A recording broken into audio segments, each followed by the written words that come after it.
everyone. Welcome back. If somehow you have managed to stumble upon this video first before watching part 1, you should stop this video right now, go back and watch part 1. This is part 2. But now we're diving into, let's remind ourselves of the three main periods here: Archaic Greece, Classical Greece, Hellenistic Greece. Again, your book refers to what we're going to call Classical Greece. In this lecture, your book refers to that as Hellenic Greece. The reason I'm not, as I mentioned in the last video, is that Hellenic and Hellenistic sound so similar to one another that I'm using a term that goes back a long way, that refers to this sort of period between 480 and 323 BCE as Classical Greece. And that's what we're going to dive into first, Classical Greece. Classical Greece being the time of Athens being at the height of its power, democracy being in place, the philosophers are really starting to blossom and starting their schools, and Athens is this big happening place, the center of learning, of knowledge, of art, of theater, of philosophy, of all of that. So much is going on in this particular moment in time. Now again, Classical Greece, as I mentioned a moment ago, your book refers to it as Hellenic. We're going to call it Classic for all the reasons I just mentioned.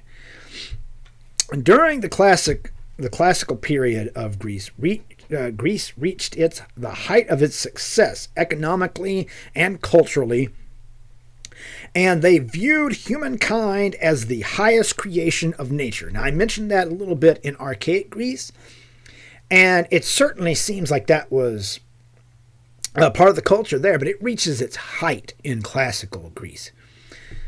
The belief was that human beings were nearly perfect in physical form, and because they had the ability to reason, that this placed them at the top of creation. So in art, the human form begins to be depicted in stances of relaxation and movement. There's some very important developments that happened during classical Greek sculpture that's going to have ripple effects throughout the rest of Western art history.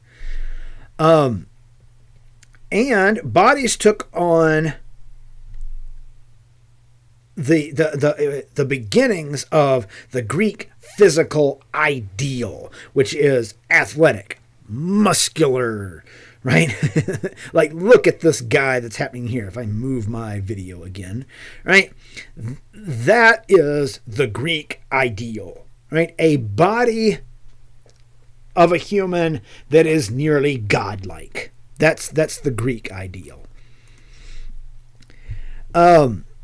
They begin to take on, they don't begin, they do. They take on much more of a naturalistic, realistic form. Even though it's idealized, it's still much more realistic than a lot of the stuff that we looked at in the Archaic period, right?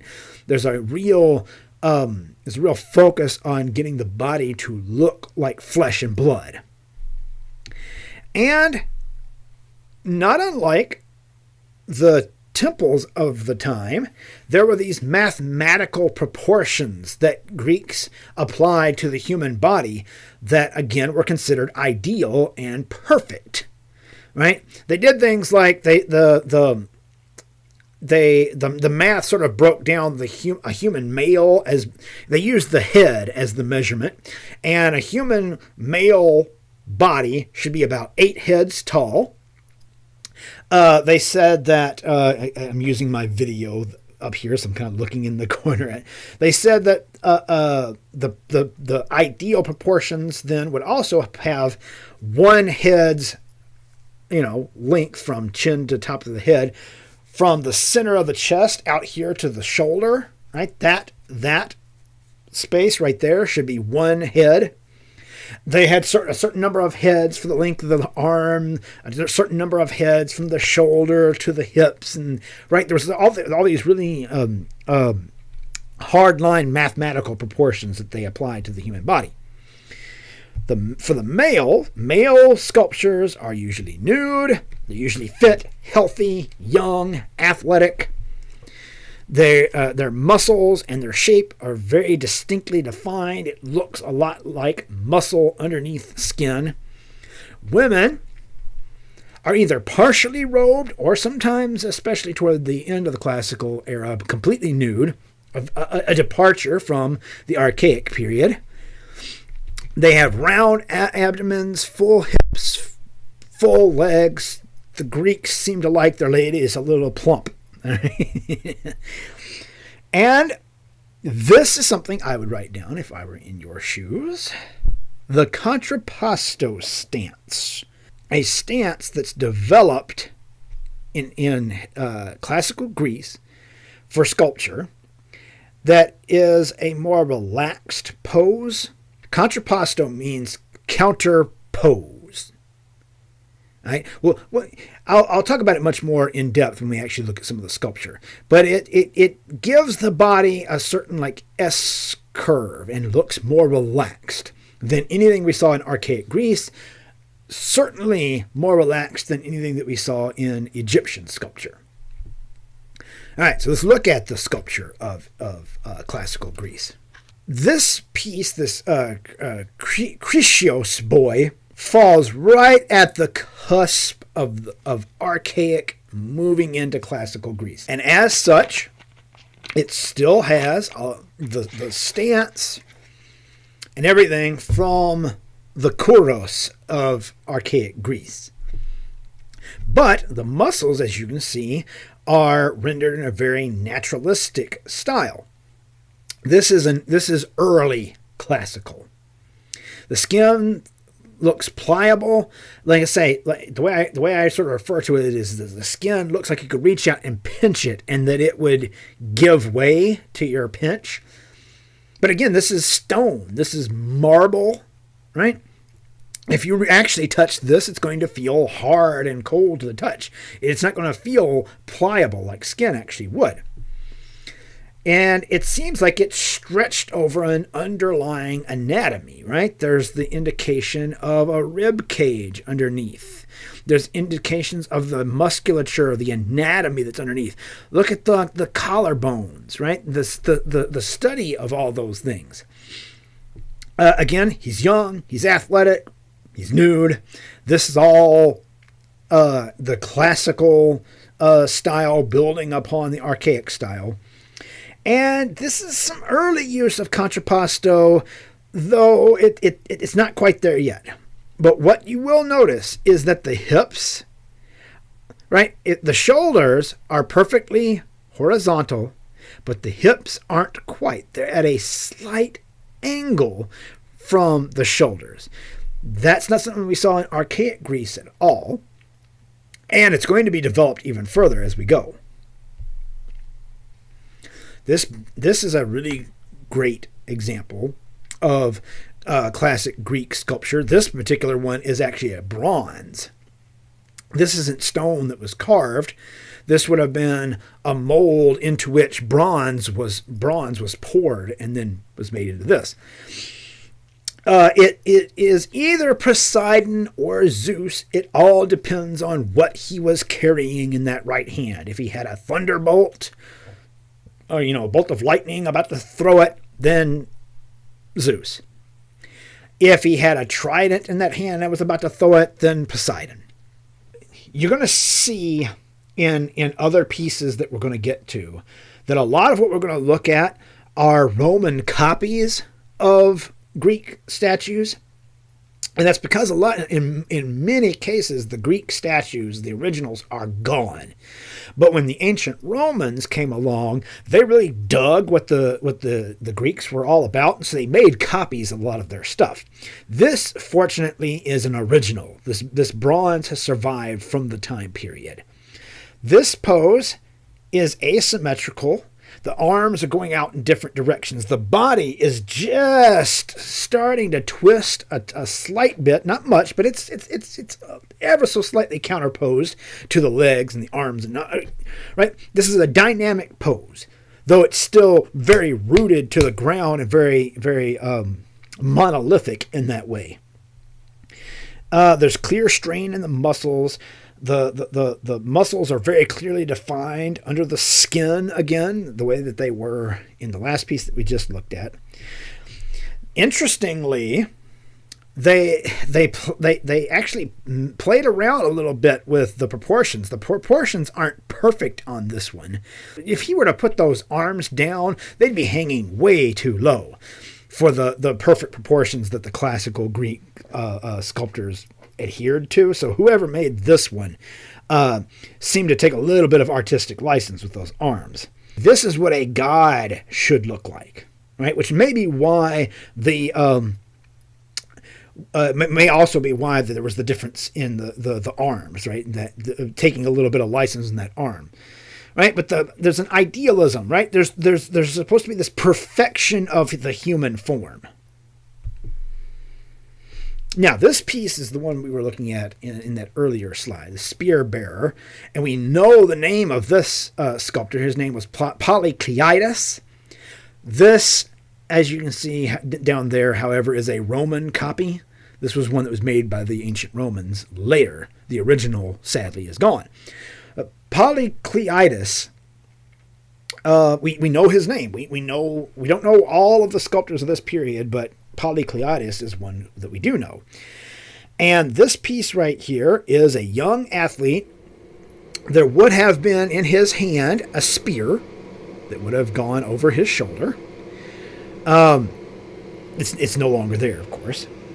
There's certainly the idealism here, right? Like Polycleides has this young, athletic, muscular man adhering to all those mathematical proportions that we were talking about. I don't think it's important that you understand exactly what all those are, but just know that he's adhering to that. He has all that in place here, and he's adept at sculpting skin stretched over musculature, and clearly the Roman sculptor from the later period who copied this was also pretty talented when it came to that. But what's of particular interest is the contrapposto pose.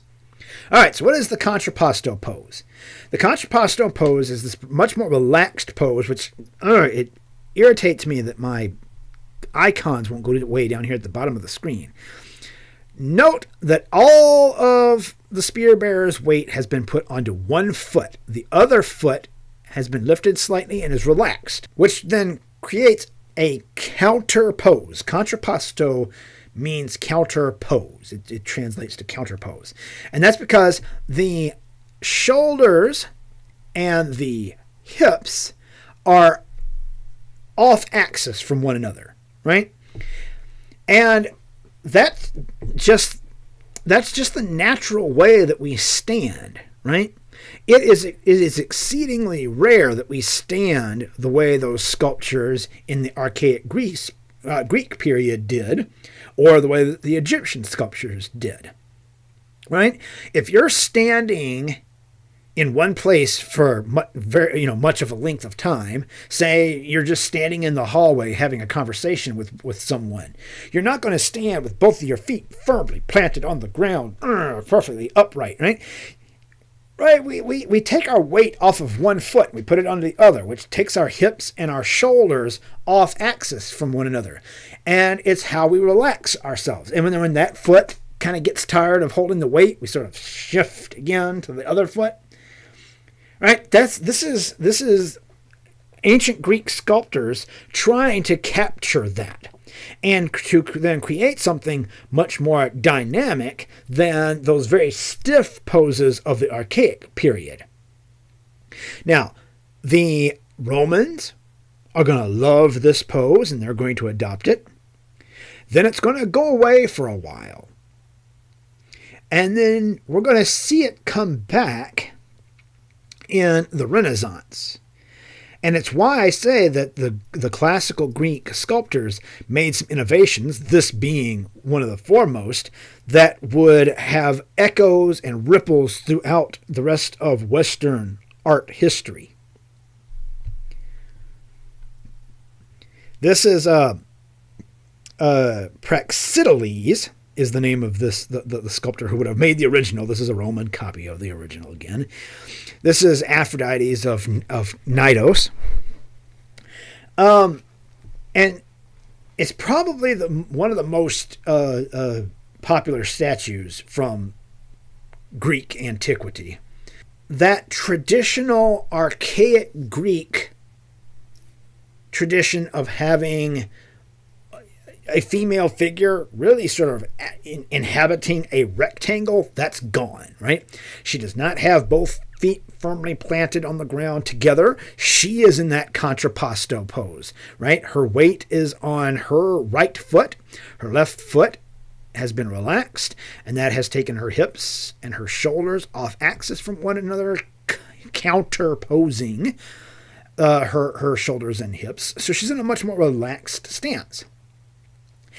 And she's getting ever so slight of an extension of her arms out into space, right? One arm is sort of off in this direction. The other arm is just beginning to sort of reach outward. Right? She's still fairly contained, but nowhere nearly as much as the sculptures that we looked at from archaic Greece. And there's that idealization of how Greeks saw the perfect woman, right? The perfect woman, as far as the Greeks were concerned, would be rounded. She would have round hips, round legs. Her body would not be sort of thin and hourglass, if you will. And then look at the attention paid to that drapery. That's a new thing that's happening in classical Greek sculpture as well, where stone is being carved in such a way as to look like genuine, realistic drapery, cloth falling over a surface. The almost chaotic nature of that fabric is also a precursor of the Hellenistic fascination with fabric that we'll see when we get to them. Architecture in classical Greece. Forgive me for taking a drink. Remember our three orders, the Doric, the Ionic, and the Corinthian. Now, when I was in your shoes, when I was a young man in college, having to learn this stuff for the first time, I had a teacher who did a little mnemonic thing to help us with remembering these three orders. And so she said to us, if you are ever struggling to remember the Doric, Ionic, and Corinthian names for these different orders, look at it like this. We look at that Doric column, and it's the capital, really the capital more than anything that defines these three orders. And you look at that capital, and it's very plain. There's not a whole lot going on with it. And she says to us, that looks kind of dorky to me. Doesn't that look dorky to you? Well, that must mean that it's Doric. Dorky, Doric. It's silliness. Then Ionic. She said, I look at Ionic, and those two scrolls, they kind of look like, I don't know, maybe the muscles of a person who's like flexing his muscles, really got them popping out, right? Now, back in, you guys may not even be familiar with it, I don't know, but back in the 70s and 80s, right, there was a series known as the Bionic Man. This was this like extremely strong man who was part robot and things of that nature. But anyway, he was extremely strong. It was like, so that makes me think of the Bionic Man. So if it's bionic, it must be ionic. And then Corinthian, you look at that capital, and that capital is just so flowery. So beautiful. It's as flowery as its name itself. Corinthian, right? And so that was the mnemonic she gave us that we could use to help us remember should something like this come up on a quiz or a test. Hint, hint, nudge, nudge. Let's take a look then at the Acropolis in Athens, which is sort of the pinnacle of ancient classical Greek architecture. The Acropolis, which means the people's high place. It would have been the center of religious and civic activity in ancient Athens. It contained government buildings, libraries, and temples to the gods, particularly the Parthenon here, which was the temple to Athena, after whom Athens is named. The Acropolis of Athens is supposedly the burial place of King Erechtheus, and where Poseidon and Athena fought each other for who was going to have authority over the city. It's the place where Athena apparently won, and hence the city was dedicated to her. One of the best known Athenian leaders, Pericles, was the one who set up for all this stuff up here to be built. And he had this huge building and art program that happens on the Acropolis.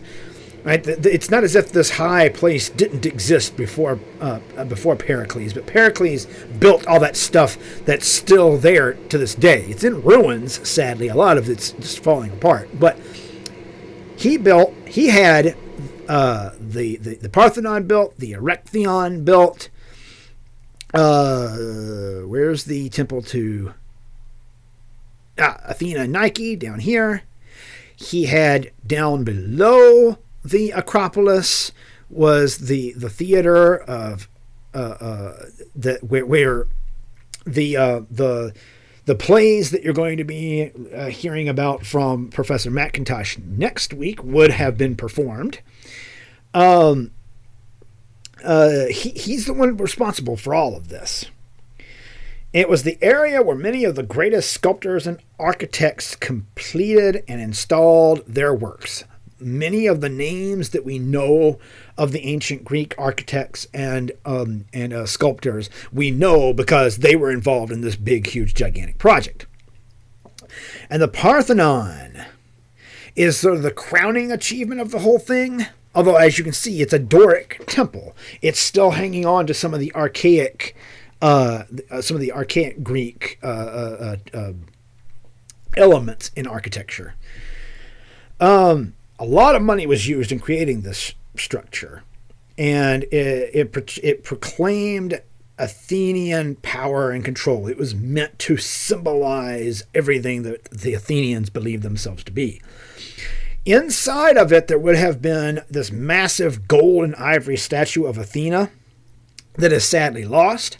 However, interestingly, if you go to Nashville sort of sees itself as the Athens of Tennessee, and they have a replica of the Parthenon there. And if you go inside, there's a replica of what people believe the statue of Athena would have looked like. So it's a good place to go and check out. I mean, it's not very far away, in fact, and we can see what this might have looked like at the time when it was new and not in the state of ruin that it's in now. It's the largest Doric temple ever to be built on the Greek mainland. And it's essentially still like the archaic temples. It's a rectangular box surrounded by Doric columns, unified by what would have been considered perfect, harmonious proportions. But interestingly, if we come back here, interestingly, they had to build it with very few actual straight lines. When you look at it, everything looks as if it's very straight, but they actually had to flex the whole thing outward a bit. And some of the lines actually have curves because it's so large and it's up so high above when one looks at it that the whole thing, they seem to have realized that if they had built it with all of these columns and with everything on perfect vertical and horizontal verticals and horizontals, that it would have looked like it was bowing outward. So they flexed everything just a bit.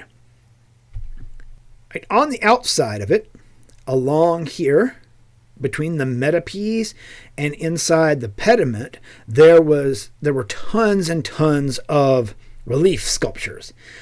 And it would have been a veritable encyclopedia of the activities of the gods and the goddesses. And there were all sorts of mythological stories that were told on the outside of this, and the inside of this temple for that matter.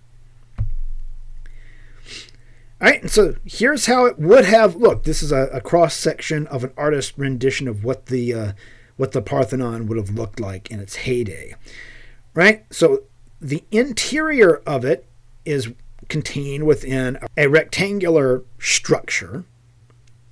On the outside of that, we have it surrounded by columns. One would have entered here at the front onto a portico. That's a fancy word for a porch. The portico, and would have entered through these really large doors here to come inside to worship at the statue of Athena inside. Now you'll note here there are some sculptures within the pediment here, and you can see all these colors that are going on. That's because the statuary at the time would have been painted. So again, there was the pediment out here, inside of which there was a ton of sculpture. There were the metapies between the triglyphs, tons of sculpture. We come on the inside, there's a frieze, tons of sculpture. And then there's the interior sanctuary. Sadly, the sculptures are in ruins as well. Here we have above an artist's rendition of what the sculptures may have looked like, and down below we have what remains of them. They're in the British Museum, and every now and then Greece and Great Britain fight over whether or not these should be returned to Greece. But they are in the British Museum. If you ever find yourself in London and you can make your way to the British Museum, you should check them out because they are all there.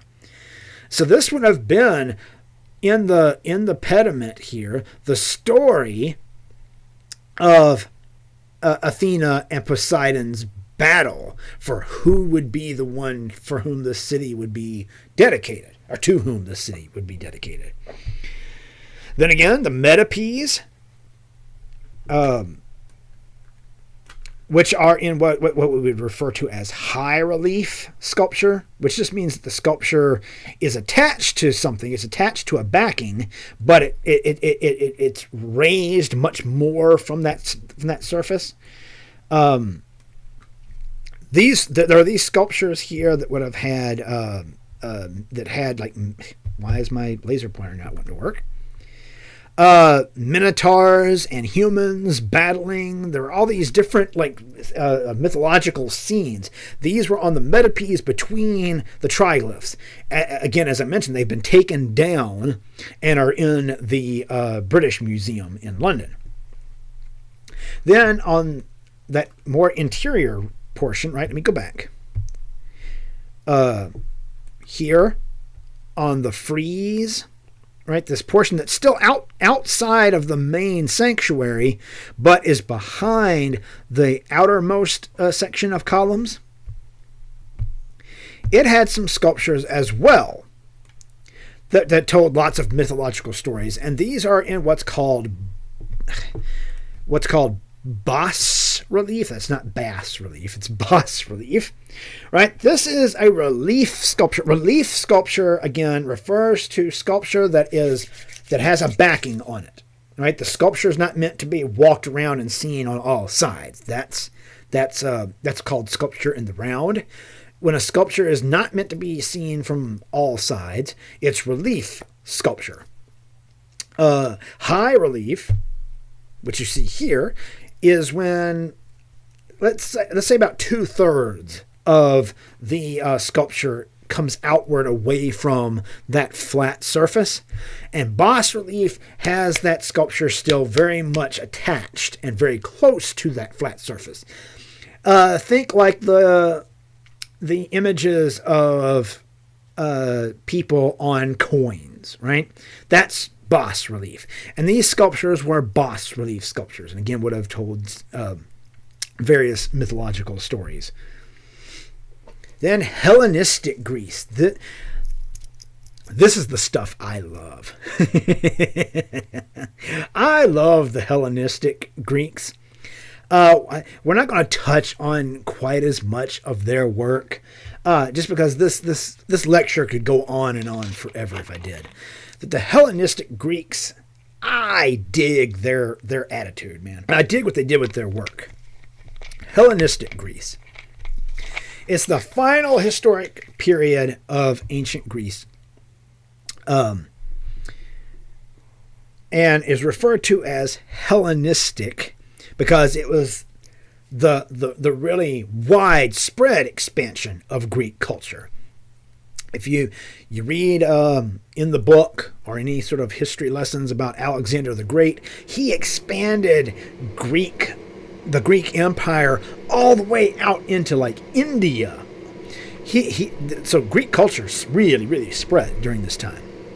And so that gets referred to as the Hellenizing of the world, hence Hellenistic Greece. The sculpture of the time is more, even more naturalistic and now much more expressive. I mean, just look at the piece that's in front of us right now. Look at the pain and the anguish and the emotions that we see happening there. We don't see that in classical or archaic Greece. It becomes much more dramatic and dynamic rather than idealized. They're not as concerned with those perfect proportions. They're not worried a huge amount with the godlike nature of human beings. They like human beings' blood, sweat, and tears and emotions. That's what they like. It's the Hellenistic Greek sculptors are rejecting what they saw as cold, emotionless classical ideology in favor of, well, let's talk about it. Extremes of emotion. We'll see extremes of emotion from extremely happy to extremely sad to extremely anguished to extremely angry to extremely tired to extremely, whether or not you call it an emotion, but extremely old. This is the kind of stuff the Hellenistic Greek sculptors were into. They wanted to capture the character of the subject, right? Not some sort of perfect, unattainable ideal, which, I mean, they would have seen it as unattainable. The classical Greeks and the archaic Greeks, they didn't see perfection as unattainable. They thought perfection was intrinsic in us. We were just falling short of it.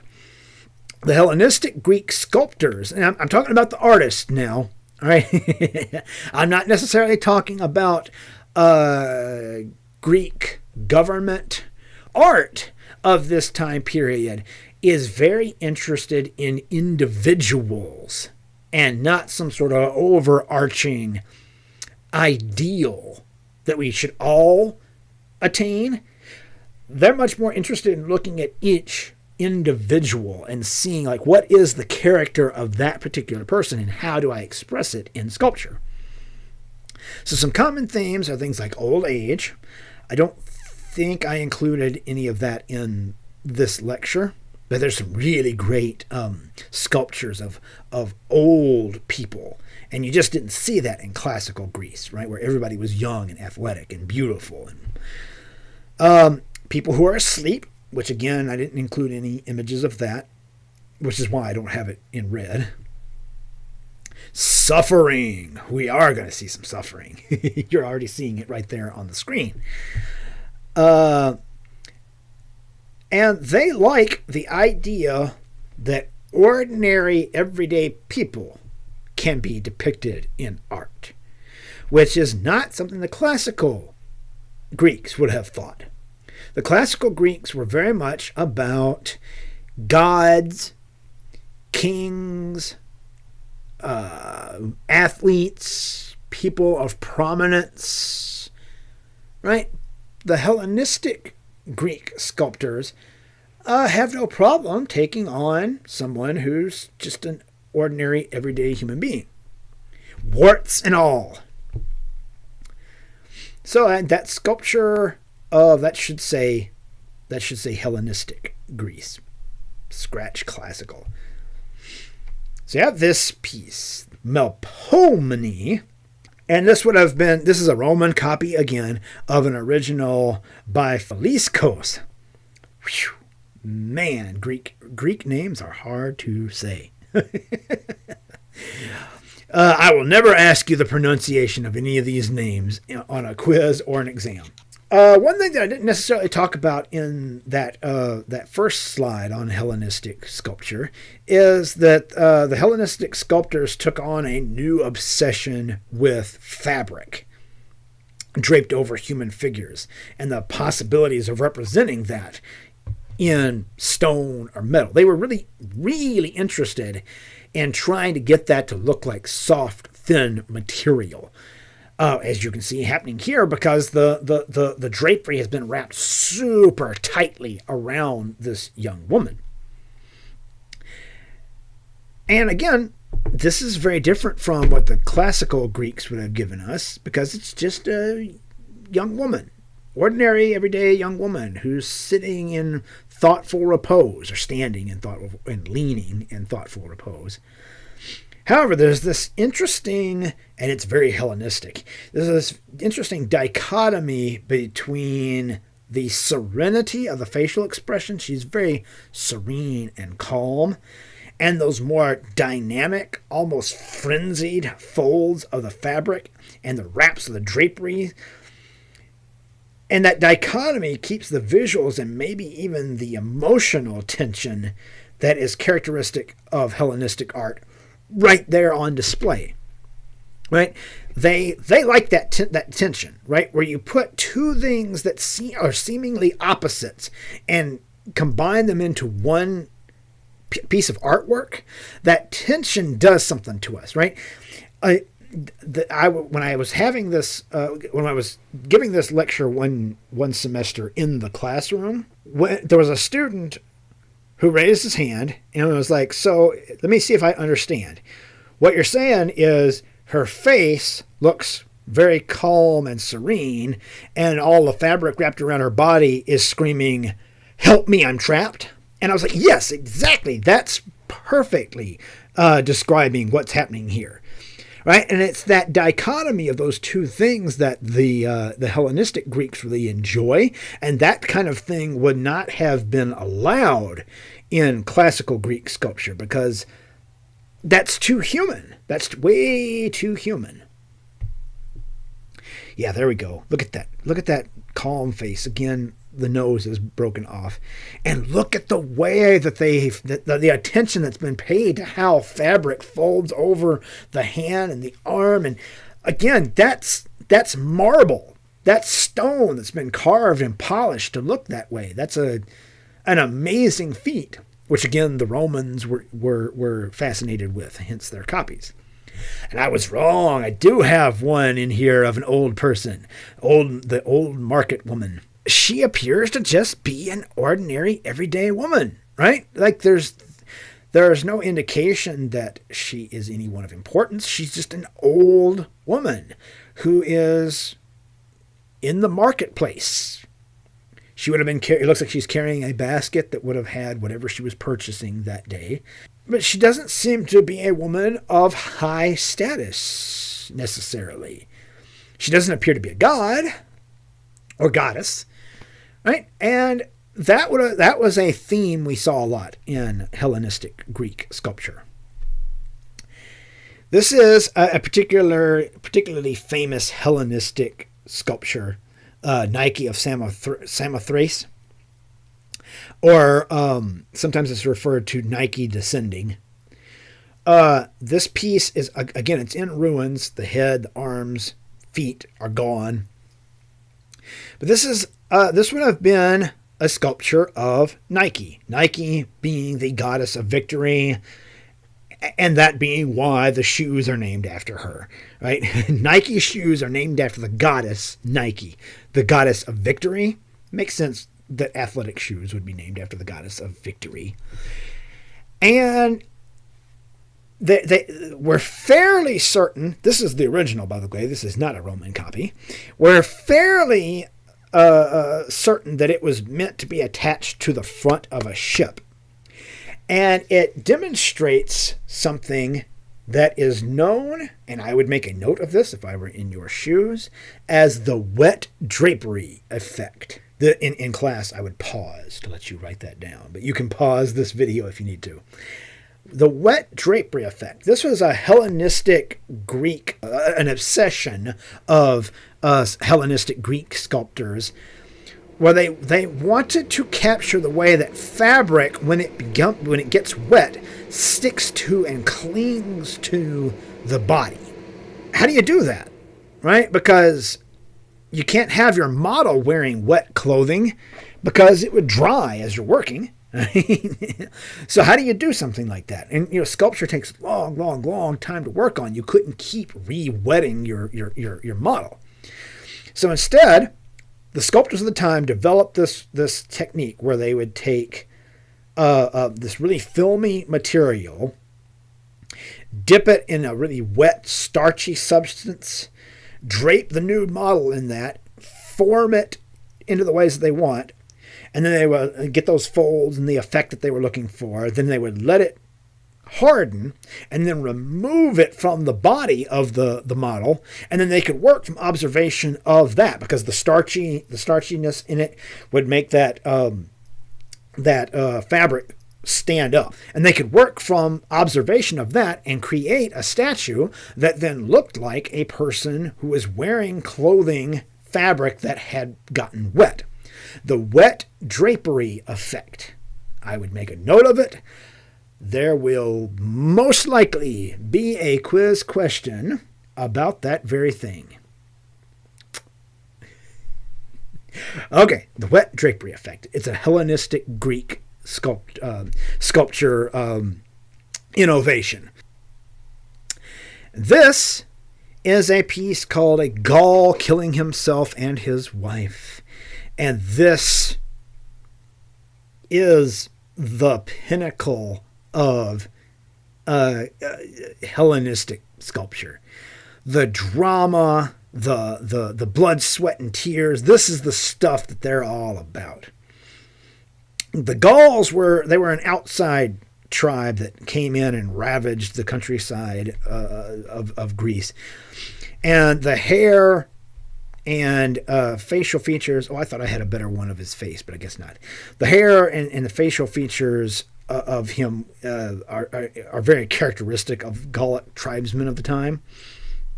And the story seems to be one of a man who's willing to kill both his wife and himself rather than to surrender to invaders. And this is the stuff that the Hellenistic sculptors loved. This kind of human drama. Look, the dying wife. He's already stabbed her and she's dying, hanging limp from his arm. Look at that anguished face that she has. Right? She's going slack. This is a sculpture of a woman who is in the process of dying before our eyes. And the Gaul himself, as we just mentioned, is about to stab himself. The blade is just starting to cut in. He seems to be trying to cut behind the shoulder blade to get to his heart. So there's a mutilation of the body, right? It's this kind of stuff we wouldn't have seen in the classical era. We certainly wouldn't have seen it in an archaic Greece. And we're even given a little indication of blood. And again, these sculptures, and when they were new, would have been painted. So we can assume that blood was painted red for that visceral experience of it. We see that blade piercing into the skin. This showcases that Hellenistic flair for the dramatic. They loved drama. As evidenced by this piece, the Laocoon group. Sometimes this piece is also referred to as Laocoon and his sons. It's a dramatic retelling in sculpture of the fate of this priest, Laocoon, and his sons. He was punished by one of Poseidon's sea serpents because he tried to warn the people about the Trojan horse. Familiar with that story? The Greeks rolling up to Troy with the Trojan horse with all the soldiers hiding inside of it. He tried to warn them, Laocoon did, and Poseidon, who wanted the Greeks to win, had this sea serpent come up, grab him, not only him, but his sons, and drag them into the sea and murder them. And the figures struggle against it. And their faces are distorted with terror. Like, God, look at the look on that man's face and the look of the sons as they look up to him, knowing that he's responsible for this and they're about to die as well. And they're fighting back against the serpent. This is the kind of stuff that the Hellenistic Greeks were all about. And I love this kind of stuff too, man. Also, look at the way that the muscles have been portrayed. Right? Now the poses, right, these twisted kind of poses are very Hellenistic, but the bodies of these three men are very classical. And that seems to be purposeful because it seems to show that regardless of how perfectly toned their bodies are, they are powerless against this sea serpent. They can't fight it back. These sculptors are not concerned with the classical proportions of the body or anything like that, because Laocoon himself is clearly meant to be the focus of this piece. Look at just how large he is, right? His two sons, who appear to be, although youths, still fully grown, look how small and diminutive they are in comparison to him. Very similar to that Egyptian way of working with hierarchic scale that we talked about, right? In this case, it's not necessarily, it is hierarchic scale, but it's not necessarily being used to say Laocoon is more important than his sons. It is meant to put the focus, the emotional focus, on this tortured man in the middle, right? And make the two sons look more vulnerable by being so much smaller than he is. That seems to be the focus there. Okay, so that's Hellenistic and classical Greece and the art and architecture of their times. That puts an end to our lectures for week 5. Remember that this material that I've just gone over and the material that Professor McIntosh went over in week 4 are what will be covered on the quiz this week, which should be released. They should pop up for you on Thursday at noon, I want to say. Yeah. All right. Thank you, guys. I, as you may have noticed, get very passionate when I talk about this stuff. I really love particularly the Hellenistic Greek sculpture. All right, take care, guys. Bye.